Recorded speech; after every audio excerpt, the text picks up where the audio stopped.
The sun had barely begun to climb above the skyline of Amsterdam when Sofia Vermeer pushed the heavy cleaning cart down the narrow, polished hallways of the Grand Rijn Hotel. She moved with quiet efficiency, her mop swaying rhythmically, leaving a faint trail of lavender-scented cleanliness behind her. Sofia was a woman of humble beginnings, barely 28, with dark chestnut hair pulled into a loose bun and eyes that carried both exhaustion and hope.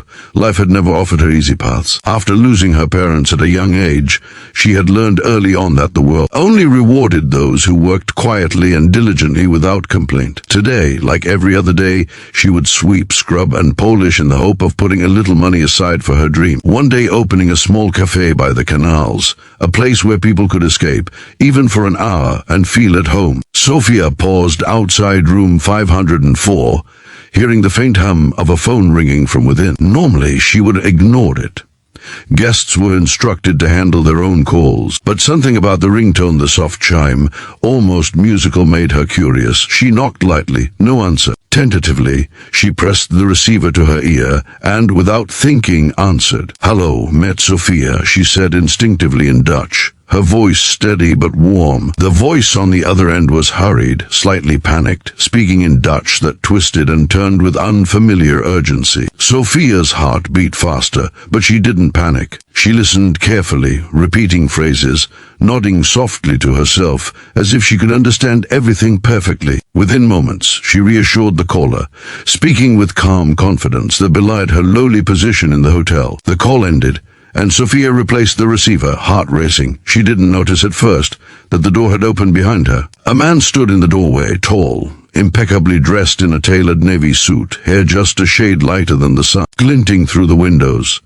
His presence was commanding yet strangely gentle, like someone who had grown accustomed to being obeyed but was still capable of awe. His piercing grey eyes had been fixed on her during the call, silently taking in every word, every gesture. "That was impressive," he said finally, his voice low and resonant. Sofia froze, uncertain whether to apologize or simply vanish. I was just helping," she murmured, trying to maintain her composure. "I'm Adrian Vos," he said, extending a hand, though she could tell it wasn't necessary. "I've never heard anyone manage a call like that before, especially someone in your position." Sofia shook his hand lightly, feeling a strange mix of embarrassment and curiosity. Adrian Vos was a name she had only seen in glossy magazines, a billionaire known for his investments across Europe, his presence at exclusive galas, his philanthropic work, but always from a distance, as if he existed in a world apart from her own. And yet, here he was, in a hotel corridor, speaking to her as though she were the only person in the building who mattered. "I thank you," she managed to say. Adrian's eyes lingered on her,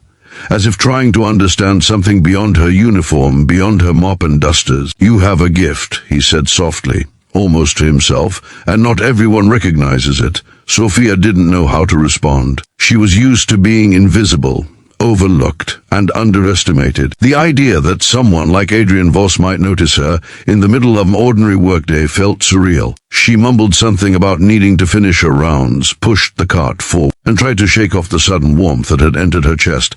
And yet Adrian didn't follow her. He watched silently, his expression unreadable, until she disappeared around the corner. If you believe in the power of kindness and second chances, take a moment right now to like this video, comment your thoughts, share this story with someone who needs a little hope, and subscribe to the channel Kindness Spark for more heartwarming stories like this. The rest of Sofia's day passed in a blur. Guests came and went, keys clinked, elevators dinged, and the scent of freshly polished floors and disinfectant filled the air. Yet, every time she glanced toward the lobby, her mind drifted to the tall man with grey eyes who had watched her work. She tried to tell herself it meant nothing, that billionaires didn't send private messages or invitations to hotel cleaners, but something deep inside whispered that this was not the end of the story. By evening, the hotel was quieter. Sofia had just finished wiping down the final set of tables in the breakfast lounge when a discreet envelope was slid under her door. She picked it up, confused, and opened it. Inside was a simple card with elegant handwriting. "Meet me tomorrow at 10 a.m. in the rooftop garden. I would like to speak with you." No name, no explanation. Her pulse quickened. Sofia spent the night turning the card over in her mind. She had never imagined such an opportunity or such a risk. What if it was a scam, a joke? Her instinct screamed caution, but her heart dared to hope. By the time dawn broke, painting the sky over Amsterdam in pale pink and gold, she had made her decision. The next morning she arrived at the hotel rooftop, heart thundering against her ribcage. The garden was serene, a hidden sanctuary above the bustling streets, with rows of potted flowers and small fountains trickling peacefully. And there he was, Adrian Vos, leaning against the railing, gazing at the city below as if it belonged to him. When he turned and saw her, a smile tugged at the corners of his mouth, soft and genuine. "Sofia," he said simply. "Good morning, Mr. Vos," she replied, trying to keep her voice steady, though it trembled slightly. "Call me Adrian," he said, as though a single word could erase the distance of wealth and status that had always separated them. "I want to see you because yesterday you did something remarkable. You helped someone in need without hesitation, without concern for who was watching. That quality, it's rare." Sofia blinked, unsure how to respond.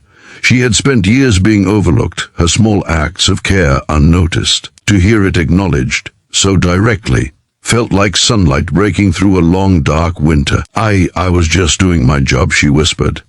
"No," Adrian said, stepping closer. "It wasn't just your job, you listened. You understood. You calmed someone who was frightened.